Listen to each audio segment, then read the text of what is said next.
বেতাজ বাদশার কালো টাকার সন্ধানে এবার ইডি। শেখ শাহজাহানের মাছের ভেড়ির কালো টাকার সন্ধান। কেন্দ্রীয় এজেন্সি স্ক্যানারে এক ঝাঁক মৎস্য ব্যবসায়ী মাছ কেনা বেচার টাকা শাহজাহানের নামে বেনামে পাঠাতেন।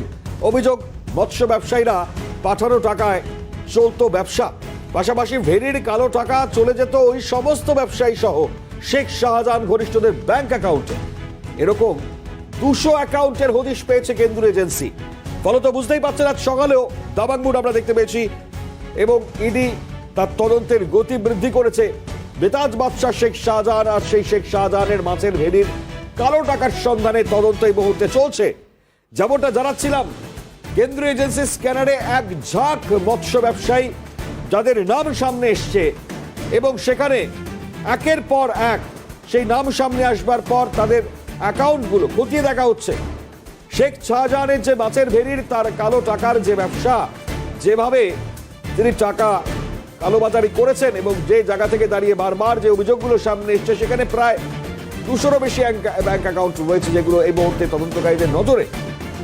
খুব তাৎপর্যপূর্ণভাবে আমরা সকলেও জানিয়েছি আপনাদেরকে।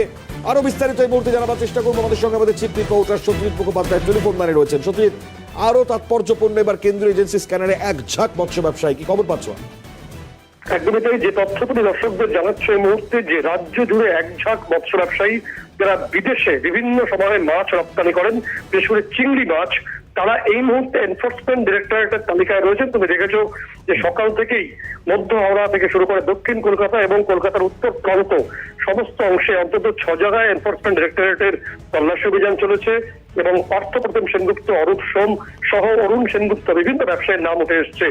এবং এক্ষেত্রে ইডি সূত্রে যে খবর আসছে সামনে, যে তথ্য সামনে আসছে, যে শেখ শাহজাহান তার যে কয়েক হাজার জলকর বা মাছের ভেড়ি রয়েছে, এই মাছের ভেড়ির যে মোডাস অপারেন্ডি সামনে আসছে মারাত্মকভাবে, যে এই মাছের ভেড়ির জন্য প্রথমত শহরের এ রাজ্যের একাধিক যারা বিদেশে মাছ রপ্তানি করেন এরকম ব্যবসায়ীরা শেখ শাহজাহান এবং তার বেনামে থাকা বেশ কিছু অ্যাকাউন্টে টাকা পাঠাতেন বিভিন্ন ব্যাংকে, এবং সেই টাকাটাকে মোটামুটি অফিসিয়াল বিজনেস মানে হিসেবে দেখানো হতো, ব্যবসায়িক অর্থ হিসেবে দেখানো হতো। কিন্তু শেখ শাহজাহানের যে কয়েক হাজার জলকর বা মাছের ভেড়ি আছে, এখানে যে বিপুল পরিমাণ কালো টাকা বিভিন্ন অংশ থেকে আসতো এবং রাজ্যের একাধিক দুর্নীতির টাকাও এখানে বিনিয়োগ করা হয়েছিল, সেই টাকাগুলোকে এই সমস্ত ব্যবসায়ীদের যে তথ্য ইডি সূত্রে সামনে আসছে এবং তাদের ঘনিষ্ঠদের অ্যাকাউন্টে পাঠানো হতো। তারপর সেই টাকাটা সাদা কালোর খেলায় সেটাকে ইনভলভ করানো হতো। এরকম 200 অ্যাকাউন্ট ইতিমধ্যে এনফোর্সমেন্ট ডিরেক্টরেটের কর্তারা তথ্য দেওয়া শুরু করেছেন। বিভিন্ন রাষ্ট্রায়ত্ত এবং প্রাইভেট ব্যাংকের এবং 200 অ্যাকাউন্টের খোঁজ মিলেছে, যার বিভিন্ন অংশে রয়েছেন বিভিন্ন ব্যবসায়ী এবং তাদের ঘনিষ্ঠরা রয়েছে। শেখ শাহজাহান এবং তার এই যে বিশাল চক্র, এই চক্রগুলো এখন ভেদ করার উদ্দেশ্যে ইডি কর্তারা নেমেছেন।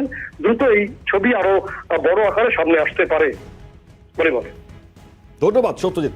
কথা বলছিলাম আমাদের চিফ রিপোর্টার সত্যজিৎ মুখোপাধ্যায়ের সঙ্গে।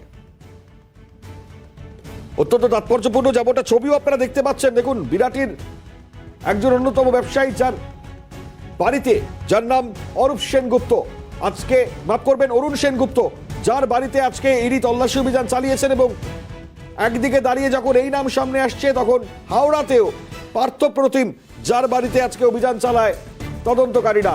এরকম প্রায় যে সন্ধান 200টি অ্যাকাউন্টের সন্ধান পাওয়া গিয়েছে। এরকম প্রত্যেক এই ব্যবসায়ী যাদের গোটা এই প্রসেস, টাকা পয়সা লেনদেন পুরোটা খতিয়ে দেখবেন এবার তদন্তকারীরা।